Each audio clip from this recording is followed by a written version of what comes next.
Então hoje a nossa live vai ser sobre o divã na psicanálise.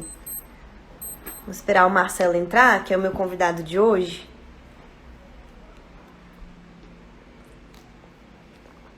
Olá, conseguiu. Oiê, Tá bom sem fone? Porque como eu preciso deixar ele em pé, não vai tô dar te pra... ouvindo sem problema. Ah, então combinado.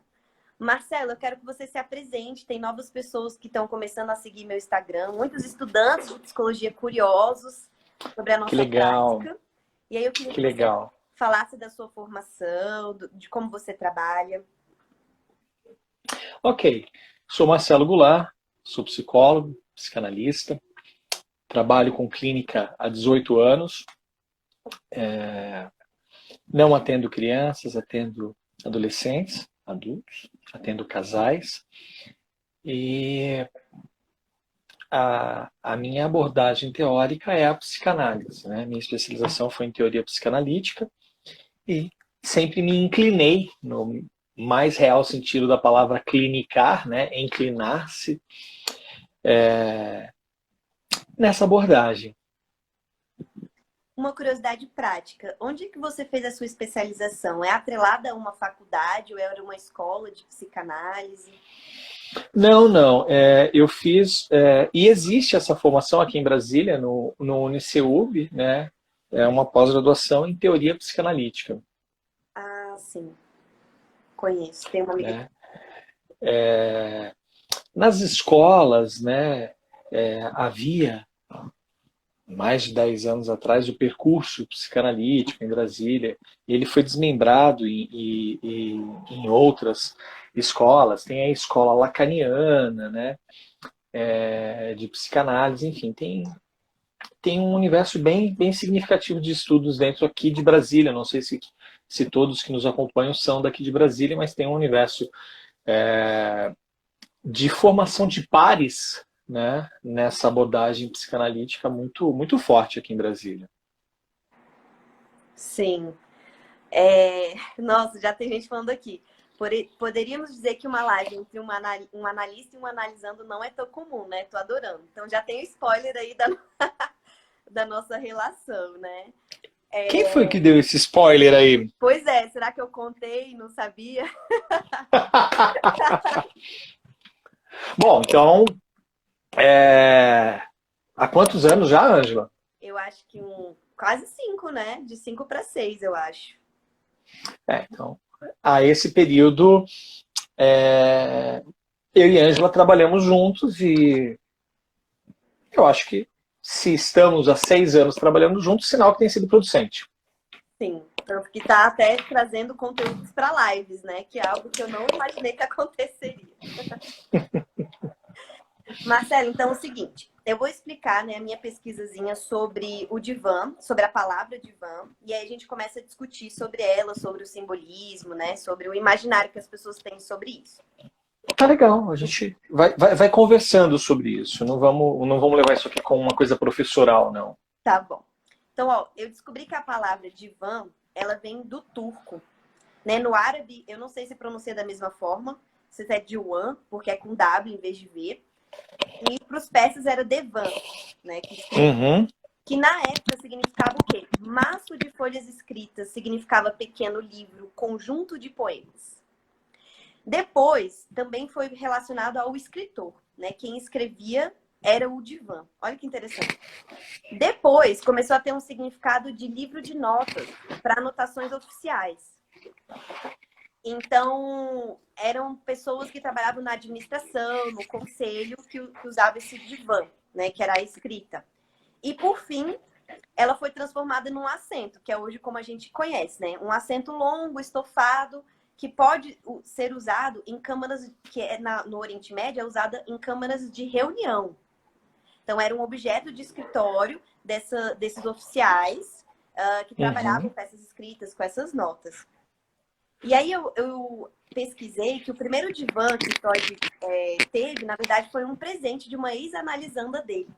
Não sei nem falar o nome dela, era Madame Benveniste, não sei se está certo. E ela deu de agradecimento por volta de 1890, porque eles já tinham encerrado essa análise e aí ela deu para presenteá-lo.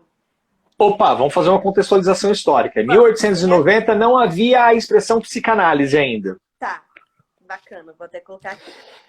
Né? A gente pode pensar nisso a posteriori de 1899, quando da edição, da primeira edição de Interpretação dos Sonhos.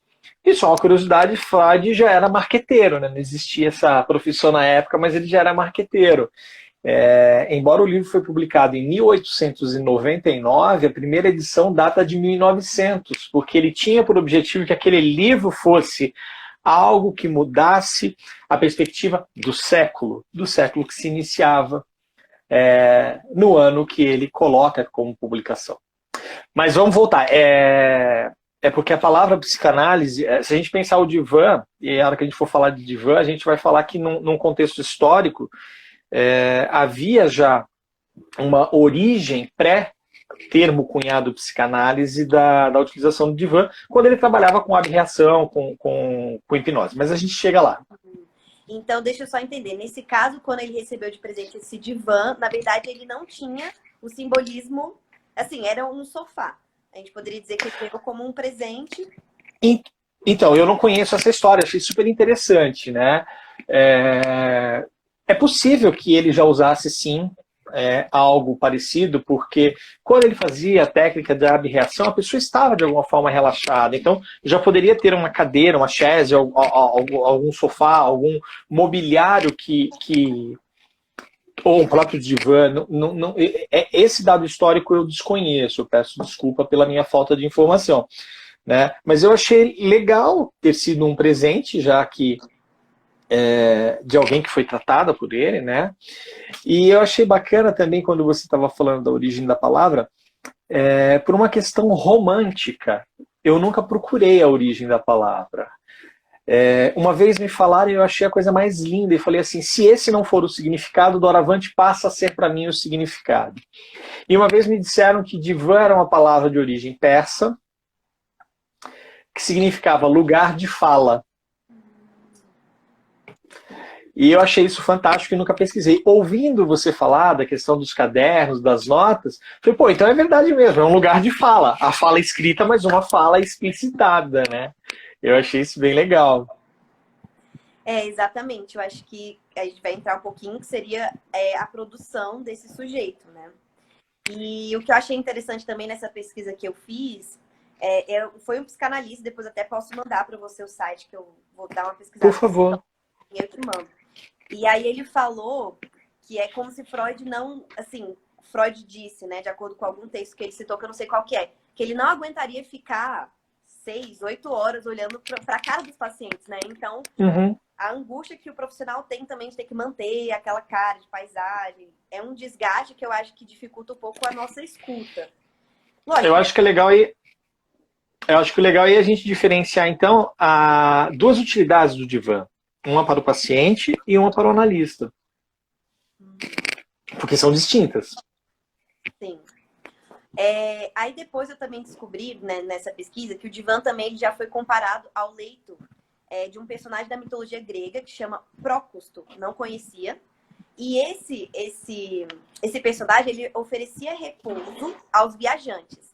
Mas o que era interessante é que ele tinha o hábito de amputar os membros desses viajantes, porque eles tinham que caber nesse divã, né? Nesse estofado aí, nessa cama. E aí, se a pessoa era muito grande, ele cortava, se ela era pequena, ele esticava.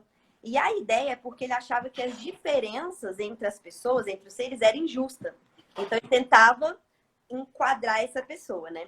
E aí, esse psicanalista, ele fez duas alusões ao divã para a psicanálise. Ele falou assim, primeiro que ele acha que, em relação a esse personagem, que o divã iguala a voz do inconsciente do sujeito, então permite que essa pessoa traga suas questões ali, nesse sentido do igualar, mas que ao mesmo tempo, né, oferece um colo e tudo mais, mas que esse divã reconhece, diferente de Prócusto, a singularidade de cada um, né, e a adaptação dessa demanda. Então não é necessariamente enquadrar, vou cortar para enquadrar numa caixinha. Então ele acha que tem um viés semelhante e um viés que é contraditório, né, em relação a esse personagem.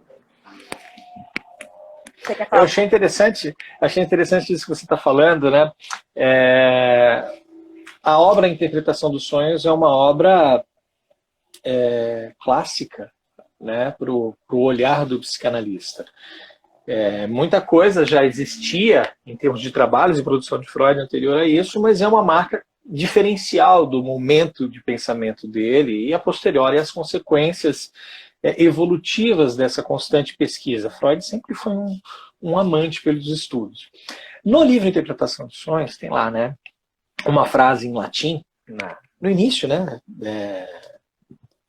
pós-prólogo, enfim, que diz assim, é a única frase em latim que eu sei falar que eu sei pronunciar, porque a beleza romântica, mantendo aquela palavra que falei da ideia do divã, me fez apaixonar pelo sentido disso, né? Que a frase diz, flecteris sine que eu supero aqueronta movebo.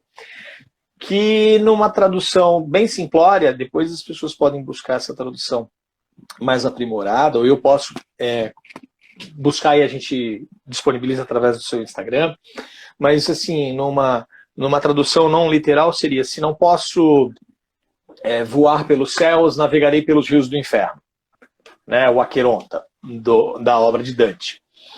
E aí me fez pensar o seguinte, porque na obra o barqueiro ele está atrás da pessoa no barco, né?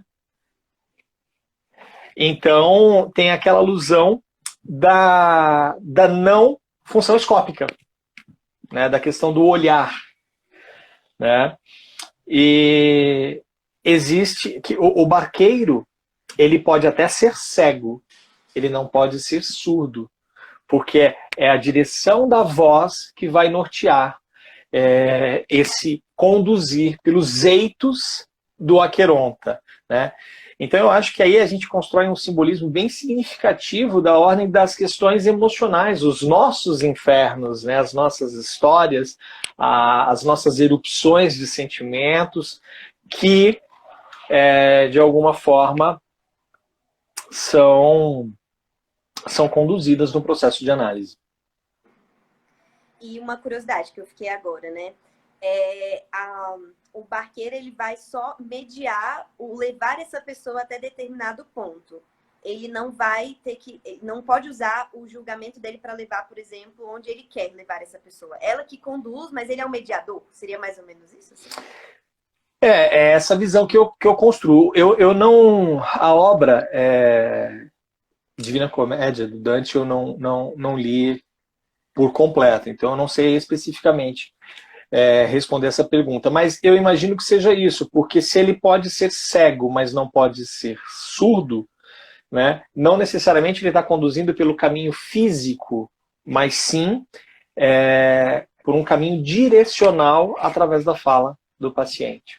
Então, se a gente já remete a uma análise, por mais que seja útil, por exemplo, um questionamento socrático, de forma tal que, através de réplicas de perguntas, eu conduzo a pessoa a um lugar assertivo, apropriado, ou a ela compreender uma colocação por ela mesma através das respostas dessas perguntas, ainda assim eu estaria direcionando essa pessoa para um lugar que eu acredito ser bom.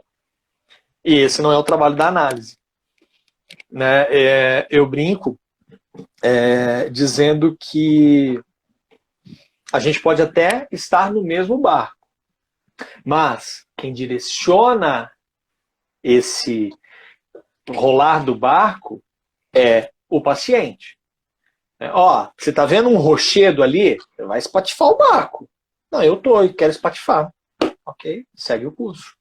Não me cabe essa inferência, né? Eu vejo o meu trabalho como analista da seguinte forma: através daquilo que você me traz, a gente vai pensar reflexões. Esse é o meu trabalho, pensar as reflexões. O fruto dessa reflexão é seu, não é meu.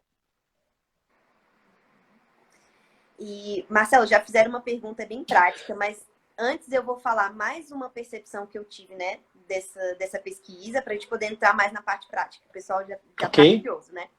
Então, uma outra coisa também que eu vi que o divã pode estar associado porque eles era um objeto, né, uma cama, estofado e tudo mais, que era usado nos festivais turcos. Só que o interessante é que ele era considerado uma peça sexual, porque né, era um tapete, almofado e tudo mais, e que geralmente tinha uma odalisca seminua, deitada sobre ele, né? Então é uma característica desses eventos sexuais. Ou seja, que aí vem uma questão, né, que eu levanto, remete a conteúdos e manifestações do campo sexual. E é interessante porque eu percebo que a partir do momento que o paciente entra nesse divã, ele se sente mais confortável de trazer essas questões, né, que envolvem essa sexualidade.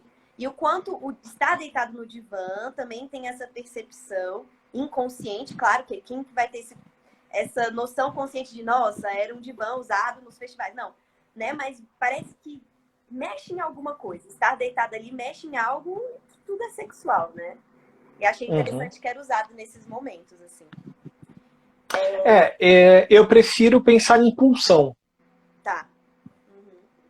Né? Ok, a pulsão ela é sexual também, não somente. Né? Aquilo que nos move em termos de pulsão, eu acho que é interessante pensar nessa alusão. Mas aí já entra as vantagens do divã para o analisando. Tá. E aí a pergunta que fizeram. No processo de análise, a ida do analisando para o divã depende de cada analista? Depende. Depende, sim. O que acontece? Não existe um protocolo. Se a gente for pensar, sei lá, hipoteticamente no trabalho de um dentista. Ele vai ali conversar com o seu paciente e vai examinar a boca do paciente. E aí ele fala assim, olha, identifico aqui uma cárie e eu preciso executar um procedimento. Né? Assentido pelo paciente, o dentista executa a obturação. Então não tem um protocolo. Né? Perguntam muitas vezes, a análise começa no divã, não começa no divã, né? O paciente pode ir ao divã na primeira sessão ou tem que ir na segunda. Bom, peraí, quem disse que tem que ir, né, na segunda? Então, assim, eu acho que envolve, sim, a forma de trabalho de cada analista, mas, sobretudo, a sua escuta diante daquilo que está sendo relatado. Então, certo? Em termos práticos, a gente pode pensar que Lacan cunhou como entrevistas preliminares. Né? Então, eu recebo um paciente no meu consultório, eu preciso ouvi-lo. Né? Então, é o que ele denomina entrevistas preliminares. Não existe um número específico de que essas entrevistas encerram-se com 2, com 3, com 5, com uma única sessão. Eu acho que aí envolve a singularidade de dois indivíduos, do analista e do analisando. Como é que é essa percepção, como é que é essa vinculação, como é que isso acontece. Certo? Então, não acho que exista um protocolo a ser seguido, não. Pelo menos, não acredito dessa maneira, e se me apresentassem um protocolo, eu não o trabalharia com este protocolo, isto posto que cada demanda é única e cada sentimento explicitado no relatar dessas demandas também são únicos. E aí, por exemplo, falando das entrevistas preliminares, Lacan chegou a sugerir que elas deveriam ser feitas, por exemplo, um de frente para o outro. Tem que ser, assim, o paciente iria para o divã depois que essas entrevistas preliminares passariam, porque aí, nesse sentido, a primeira sessão, por exemplo, pode ser muito agressiva para já pôr o paciente no divã, ou não? Olha, por exemplo, eu já coloquei um paciente no divã na primeira sessão. Era um paciente que já era um paciente de análise, foi encaminhado por uma analista e era um paciente aluno de psicologia. E a hora que ele entrou no consultório, ele titubeou. Né? Vou para essa poltrona, vou para aquela poltrona ali ou vou para o divã? E eu, apontando para o divã, falei, fique à vontade. Né? Ok, eu estava direcionando o divã, mas o à vontade ele poderia ter interpretado, se esse fosse o querer dele, de sentar-se em qualquer lugar. Então, assim, eu não acho que o divã, numa primeira sessão, necessariamente ele tem uma característica de agressividade. Ele pode ter uma característica de extremo acolhimento, né? Me recordo, nesse momento, de uma paciente que, muito envergonhada, não conseguia se expressar, tal. E aí ela olha para o divã, ela olha para mim, e acho que pelo olhar dela, assim, eu percebo claramente que eu estaria longe do olhar dela, se ela estivesse. Ela, eu posso me sentar ali? Fique à vontade. E ela começa a contar um caso de abuso sexual, né? Então eu acho que isso é tudo muito singular, né? Lacan, quando ele cunha entrevistas preliminares, eu recebo um paciente, né? Eu acho que se não com essas palavras, de alguma forma, com esse objetivo, a gente escuta: o que traz você aqui? Né? Porque eu preciso conhecer um pouco a história desse sujeito. E eu conheço através da própria fala dele. Tanto é que Freud tem uma fala, né? Quando Pedro fala de Paulo, eu sei mais de Pedro do que de Paulo. Então, independente do que a pessoa conte, a gente está ouvindo essa pessoa. Então, assim, não existe para mim uma data, um momento pré-estabelecido. Esse momento é construído. E a necessidade de construção é única para cada paciente. E acho que isso vai muito coerente com um trechinho de um texto que eu vou ler aqui, né? Que é do livro Cartas a uma Jovem Psicanalista. E aí tem um capítulo sobre o divã, que, pessoal, foi o que me fez... Eu li esse capítulo e falei, nossa, quero falar sobre isso, né? Foi o que me incitou. E aí tem uma passagenzinha que ele... Não vou ler, mas ele fala assim, que, sei lá, o paciente tá no divã há um tempo. E dependendo de determinado tipo de conteúdo, ele pode também falar, não, hoje eu quero sentar de frente, eu preciso sentar de frente para falar sobre aquilo. Então, a importância da não rigidez desse protocolo, né? Ontem eu estava conversando com, ele tá até aqui, Thiago, né, um estudante de psicologia, que ele veio assim, eu não sei se eu dou conta de trabalhar com a psicanálise, exatamente porque não tem esse olhar desse protocolo que, por exemplo, outras abordagens teriam. E realmente é angustiante para o profissional, porque assim, é a singularidade, cada paciente vai ser de um jeito, e tanto que eu lembrei uma vez de uma sessão que eu fiz a análise deitada numa rede, né, que eu achei fantástico, não, eu quero deitar numa rede, vou deitar na rede. E teve o mesmo efeito de estar deitada num divã. A questão era o não olhar, né? Então, o paciente também tem essa flexibilidade, dependendo da sessão, poder fazer... não, quero sentar na poltrona. O que acontece? Vamos falar, então, um pouquinho das vantagens do divã, certo? Se a gente pensar... Bom, como é que surgiu a coisa do divã, né? Quando a gente remonta ali a um período anterior à psicanálise, quando o Freud trabalhava com a abreação catártica, certo? Através da hipnose, ele buscava, através da hipnose, um estado de relaxamento da pessoa, de forma tal que neste rebaixamento da consciência, ele pudesse extrair recordações dessa pessoa que talvez o senso crítico da vigília impedisse. Certo? Freud autodenominava-se um péssimo hipnotizador.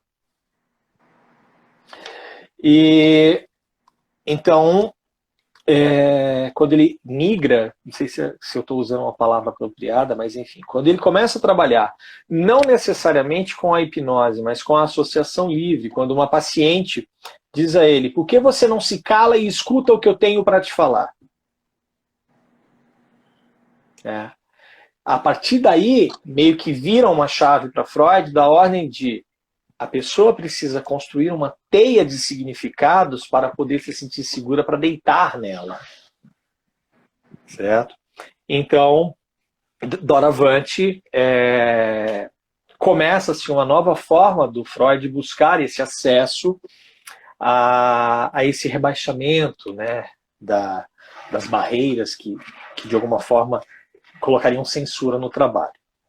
O que acontece? O próprio Freud dizia que era muito cansativo para ele sustentar o olhar por 8, 10 horas seguidas. E não era só uma conveniência para o Freud, não quero olhar para tua cara, deita ali que eu não olho para tua cara. Não é dessa ordem. Porque, assim, a partir do momento que o paciente está no espaço terapêutico dele, vamos chamar dessa forma, para a gente não ter aquela ideia de que a análise não acontece se for fora do divã. Ele está conectado ao nosso olhar. Ele está conectado ao que a gente está vendo.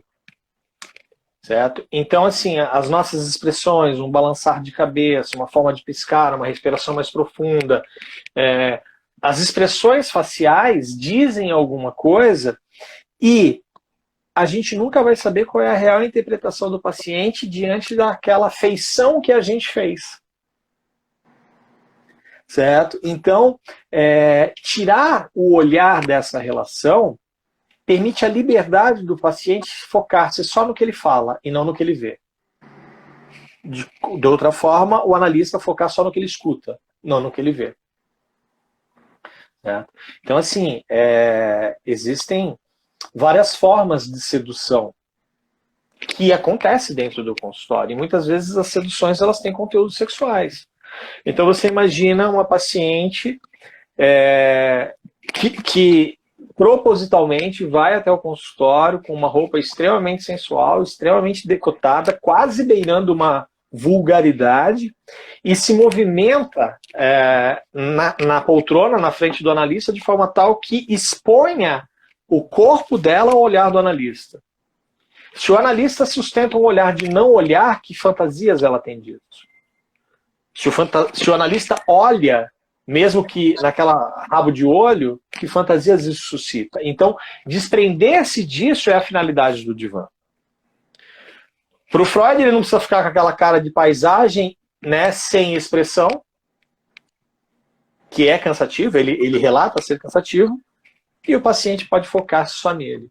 Daí o divã é um lugar confortável, um lugar que você possa relaxar, e aí, voltando na ideia da abreação catártica, né, que haja a possibilidade de um rebaixamento das suas barreiras, né, diante daquilo que você pensa e fala. E aí a gente entra na associação livre, né, fale tudo e qualquer coisa que tiver à cabeça, independente disso parecer lógico ou não para você, né, os sentidos a gente vai construir juntos. Então, essa é a origem, se a gente for assim pensar, da nomenclatura do método psicanalítico. E, Marcelo, acontece, por exemplo, de uma pessoa ir para o divã e ainda assim ela não conseguir diminuir essas barreiras? E continuar assim, racionalizando e não entrar ali?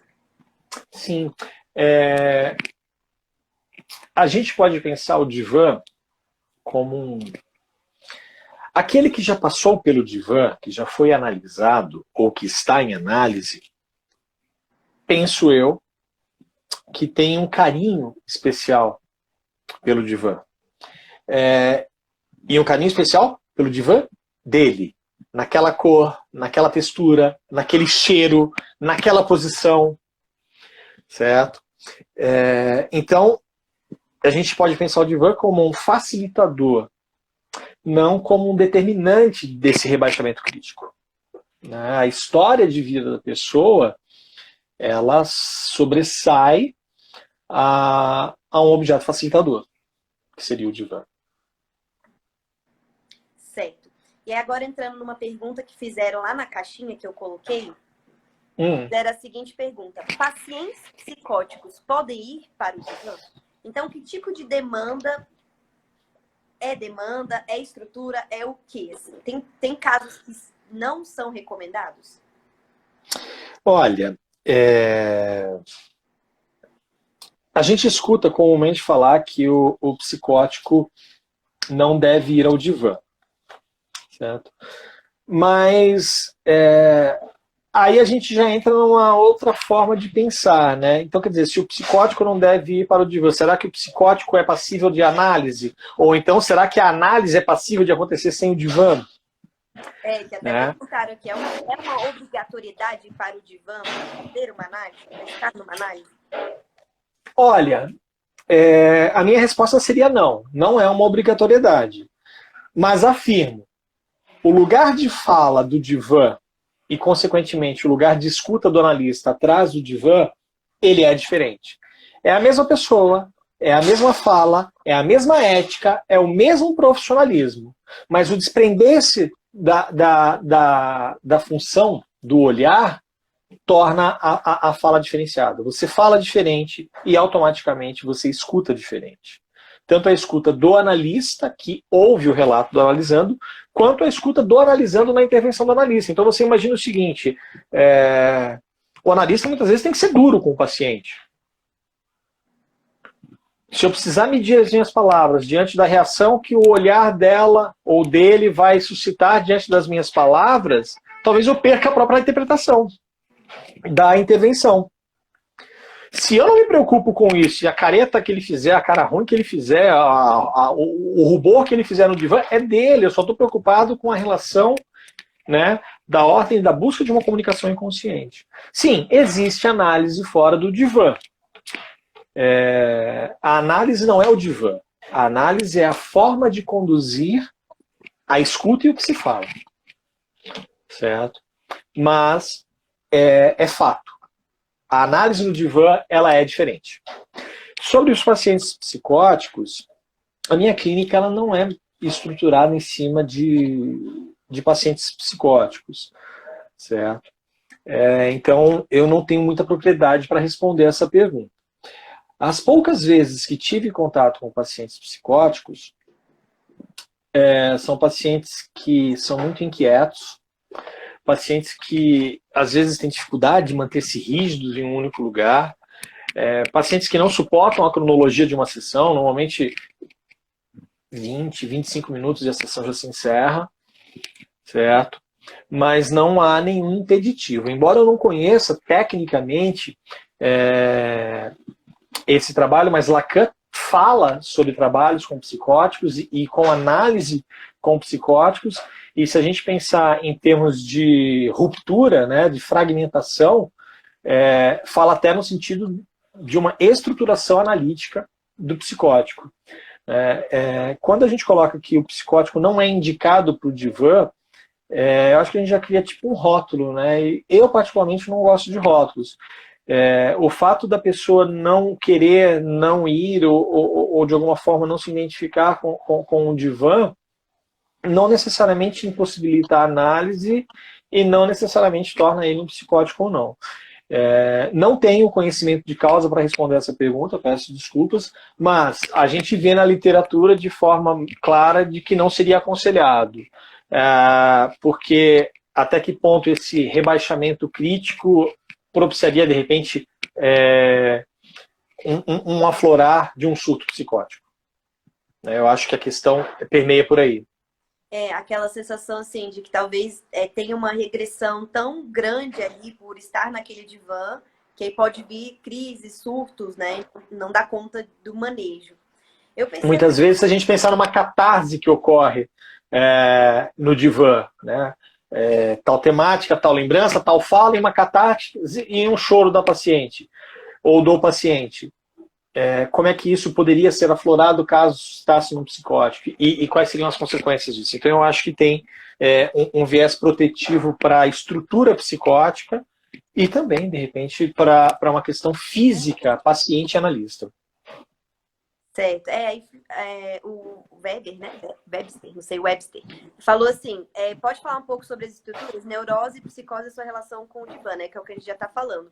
E aí, no caso, você poderia falar um pouquinho, então, dos neuróticos? O que é essa estrutura, né? Porque tem, talvez, pessoas aqui que nem consigam diferenciar psicóticos de neuróticos. Você poderia dar uma pincelada na diferença da dinâmica, assim, psíquica? Olha, nós levaríamos horas falando disso. Certo? Eu acho que a gente não tem esse tempo.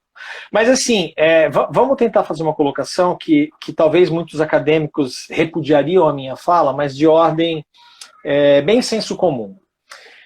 Supostamente, se a gente dividir entre neuróticos e psicóticos, supostamente a gente poderia entender os neuróticos como os ditos normais.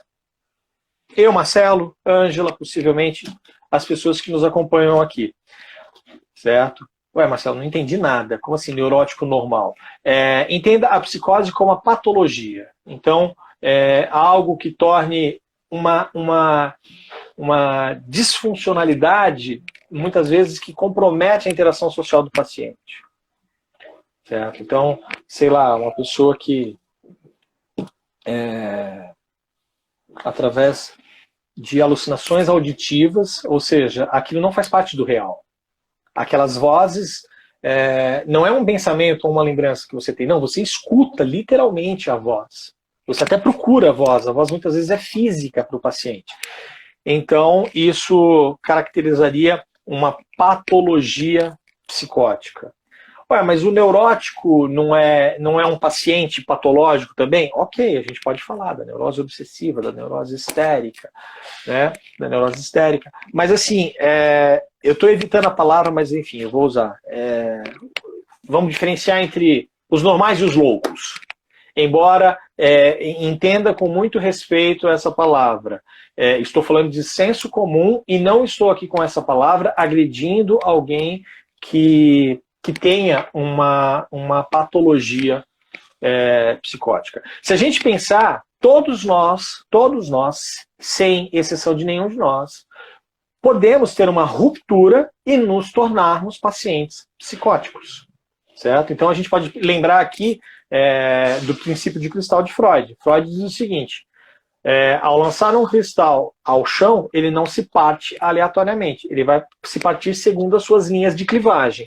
Então imagina o seguinte: dentro de nós existe um voyeur, dentro de nós existe um sadista, dentro de nós existe, enfim, as estruturas, né, estão dentro de nós. Agora, o que vai lapidar esse cristal, que é único, que é a nossa vida, são as nossas interações, as nossas construções na nossa história de vida.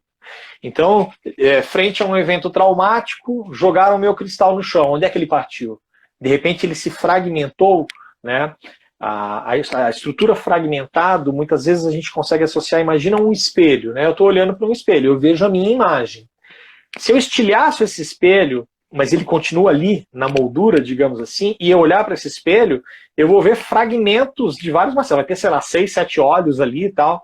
Então, vamos pensar assim, que a estrutura neurótica, a gente consegue enxergar nesse espelho a visão que é refletida sem a fragmentação do vidro espelho. Né? A imagem é ter a estrutura psíquica toda fragmentada, que tornaria um paciente psicótico. Tentem ser o mais simplório possível, espero ter, de alguma forma, direcionado a resposta. Sim, e aí que me vem o que a gente estava falando do dito perigo, né, de ir para um divã, né? Essa pessoa que já está fragmentada, o quanto poderia se desorganizar mais ainda. Porque mesmo o neurótico que vá para o divã, ele também se desorganiza em uma análise para se organizar de novo, né? Igual ontem eu postei uma frase sobre a gente tem coisas construídas, precisa desconstruir para construir, reconstruir e assim por diante.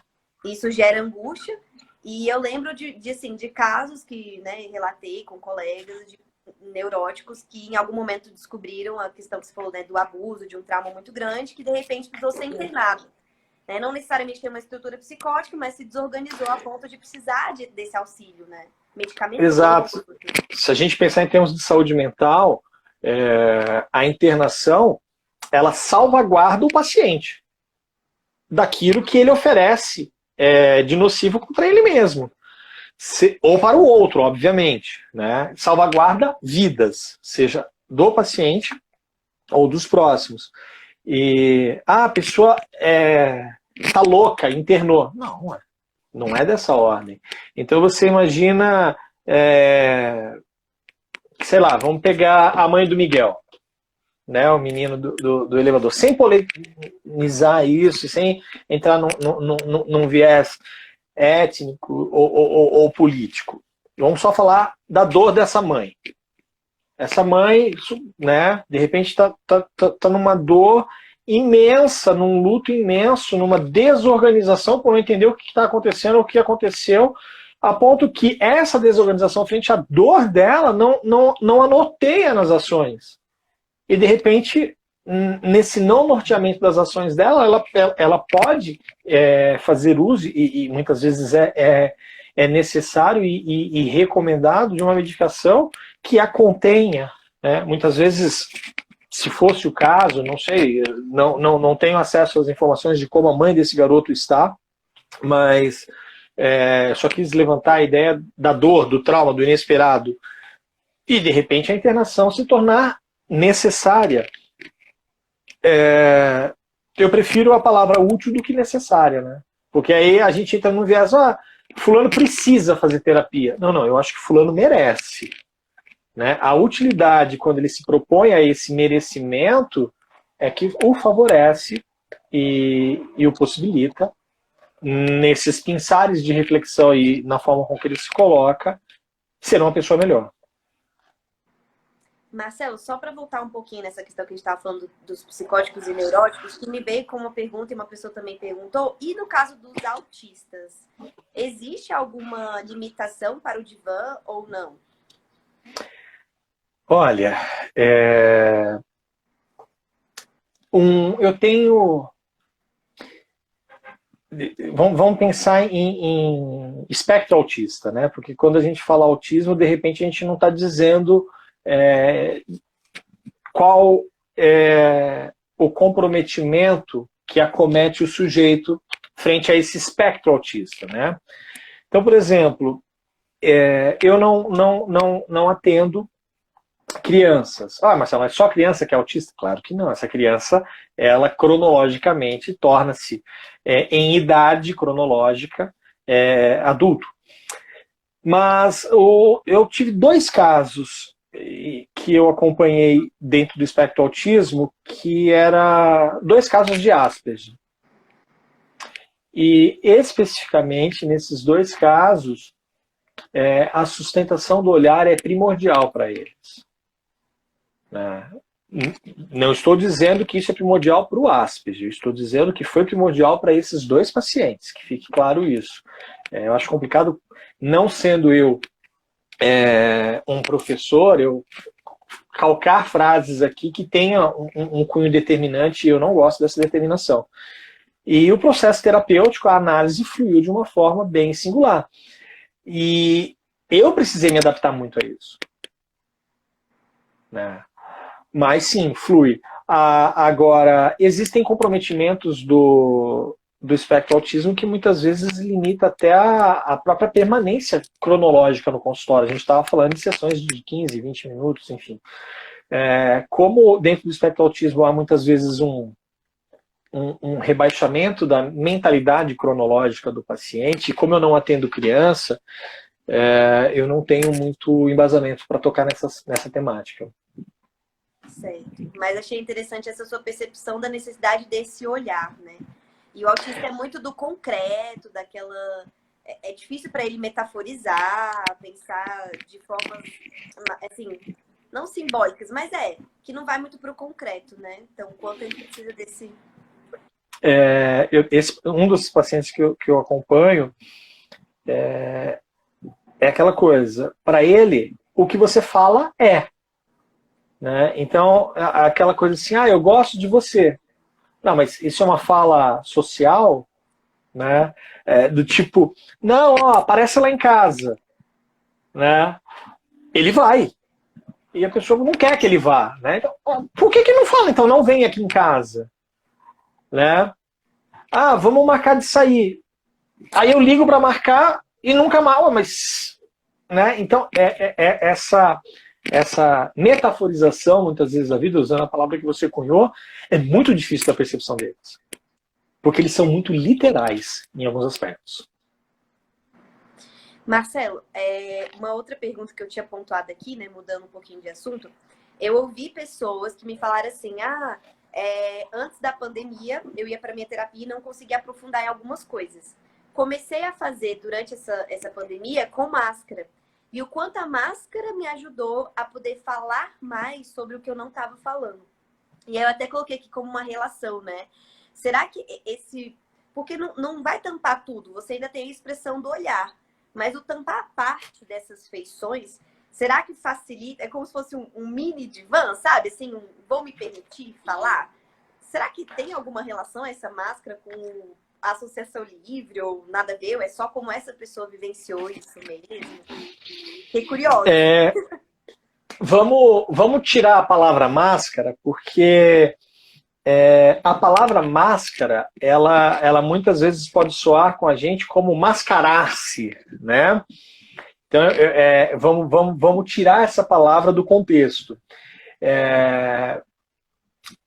O que me vem à cabeça sabe aquela coisa assim, você já vivenciou em alguma situação de estar com algumas pessoas de máscara e de repente foi tirar uma foto.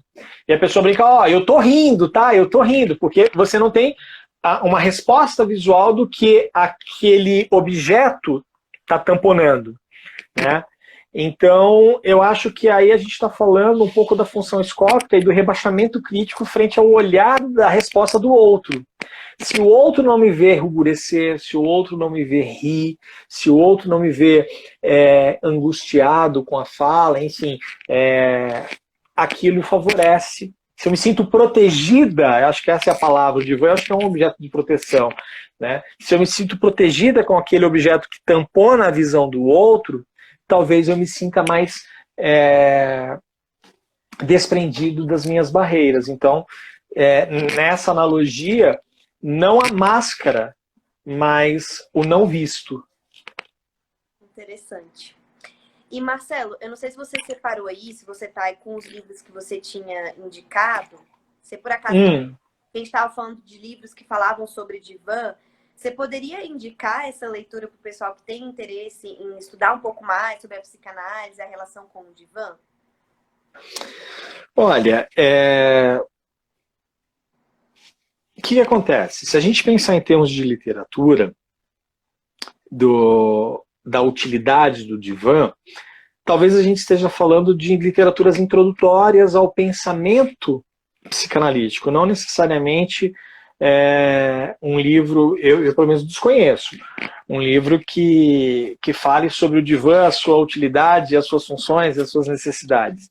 Nas literaturas a gente vai escutar assim, né, qualidades necessárias para um analisando, qualidades necessárias para um analista, setting terapêutico, enfim, me vem à cabeça, não sei se é fácil localizar esse livro, porque há 20 anos atrás ele estava esgotado, então não sei como é que está isso hoje. Mas há uns 20, 22 anos atrás foi um livro muito significativo para mim, no final da minha graduação, cujo nome é A Psicoterapia pela Fala, do Richard Boucher. Certo? É da EPU. Certo? É um livro que eu tenho um zelo muito grande, tanto é que dos meus livros é o único que está com capa. Né? Então aqui ele fala sobre, embora é um livro relativamente pequeno, é um livro extremamente denso para o aspirante, né, a terapeuta. Certo? Então eu acho que é um livro legal, de forma introdutória. Quando nós conversamos sobre isso, eu te falei de um livro chamado Um Psicanalista no Divã. Sim. É do Násio? Né? Isso, é do Násio. Localizo ele. Então, vamos lá. Deixa eu pegar aqui mais 3 livros como indicação. Deixa eu ver se eu quero um outro. Tá. Vamos lá. Um Psicanalista no Divã, do Násio, da Zaha. Eu acho que é um livro interessante porque, na verdade, é uma entrevista. Um aluno de psicologia foi entrevistar o Násio e o Násio agradece a riqueza das perguntas e então, por ser entrevistado, talvez ele tenha nomeado essas transcrições como um psicanalista no divã. Ele fala um pouco do divã. Tem um outro livro do Násio que que me foi muito útil, que é como trabalha um psicanalista, porque se a gente está linkando o divã ao trabalho de psicanálise, como trabalha esse camarada chamado psicanalista? Né? Então, também da Zahar, esse livro encontra-se naquela coleção Transmissão da Psicanálise, certo? Como trabalha um psicanalista. Um outro livro, não sei até que forma ele é fácil de se localizar, também um livro bem mais antigo, que também foi um divisor de águas no meu pensamento na época de graduação, foi um livro do Walter Trinca, A Arte Interior do Psicanalista. Tá aqui. Bom, com esses 4 livros, e vamos pensar em livros introdutórios, tá? Eu acho que o aspirante como diria o Richard no livro dele, A Psicoterapia pela Fala, né? O aspirante espera-se que não de bruxaria, né? Esse material aqui já cria desdobramentos, porque todos eles trabalham com citações. Né? E tem um outro livro que eu acho que é bem significativo para entender isso, já que a gente está falando de psicanálise, tendo o Freud como pai da psicanálise, é um livro que chama-se Freud e a Alma Humana. Freud e a Alma Humana. Esse eu emprestei para alguém e não voltou. Eu preciso providenciar outro para mim. Certo. Eu vou estar fazendo, então, um postzinho dando essas dicas para o pessoal. Eu acho que é interessante, eu já quero comprar todos para ler. Marcelo, a gente já está chegando ao final, acho que falta 2, 3 minutinhos. Tem algo a mais que você gostaria de falar que não foi dito ainda? Perdão. Não tem nada que, de alguma forma, me suscite a ideia de fala, não. Nós estávamos falando... Perdão, gente. Nós estamos falando de um aluno de psicologia, né, com talvez sentimentos de curiosidade e talvez de distanciamento desse objeto de van. Eu me lembro que no segundo semestre de faculdade, quando eu iniciei meu curso, eu tinha por objetivo me dedicar à psicologia organizacional. Essa parte de treinamento e seleção é que me levou à psicologia. Eu era aluno de ciência da computação. E como, embora a minha única graduação em psicologia não foi o meu primeiro curso universitário, eu era cronologicamente mais velho na turma. E eu pensava, eu não posso perder tempo. Então, logo no meu segundo semestre de psicologia, falei, peraí, eu nunca tive com um psicólogo. O que esse camarada faz? E aí, no intuito de curiosidade de entender o ofício clínico, eu marquei uma sessão. E sorte a minha, tem um jargão que diz que a assombração sabe para quem aparece. Era uma excelente psicóloga. E eu trabalhei com essa psicóloga 1 ano e meio, né, sendo analisado por ela. E após esse primeiro contato do segundo semestre, foram 9 anos de divã. Certo? E, inevitavelmente, um analista se forma no divã, não nas cadeiras da faculdade. Certo? Tanto é que o Lacan mesmo fala, né, que o término de uma análise produziria um analista. Então, se a temática é para o aluno de psicologia entender mais isso, de repente, vale a pena procurar um analista e sentir a sensação de como o manejo desse profissional o conduzirá ao divã e como ele se sentirá no divã. Concordo plenamente. E é difícil, né, você falar isso para um estudante de psicologia, porque é uma experiência, não tem como a gente... E é uma experiência de cada um.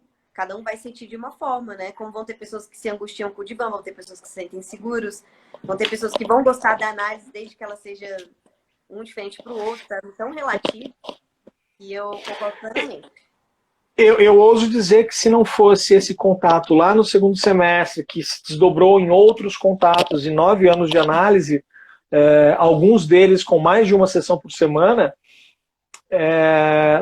talvez eu não fosse hoje um clínico, né, que tem a psicanálise como objeto de estudo e de trabalho. Talvez eu tivesse ido para organizacional. Por favor, não que isso seja um demérito para a área é lindíssima, né? Mas ao me descobrir enquanto paciente, eu descobri amor pelo ofício de clinicar. E aí o desejo de ser um psicólogo organizacional tornou-se relevante para mim, né? Mas, por favor, em momento algum aqui eu estou diminuindo a beleza, a necessidade e utilidade desta atuação clínica do psicólogo. A clínica não deixa de ser clínica do psicólogo organizacional. Marcelo, também já chegou ao fim, o Instagram já está aqui anunciando que a gente que vai cair, né? Então, eu queria te agradecer imensamente por falar dessa temática. Acho que é uma temática muito rica, dá pra gente destrinchar e fazer outras lives depois sobre estruturas, né? Que o pessoal tem muita curiosidade. Gostei muito das indicações de livro, vou estar passando pro pessoal. E tamo junto. Obrigada por ter vindo. Obrigado. Mais uma vez, obrigado pela confiança. Espero que, de alguma forma, eu tenha suscitado interesse nas pessoas de buscar mais informações sobre isso, né? Longe de ter esgotado, porque não teríamos tempo e nem conhecimento para tal, né? Então, espero que tenha sido produtivo. Obrigado pela confiança mais uma vez. Bom final de semana. Pessoal, obrigada. Sejam todos bem-vindos. Quem quiser fazer perguntas depois, manda aí pra gente. Tchau, Marcelo. Tchau, gente. Até mais.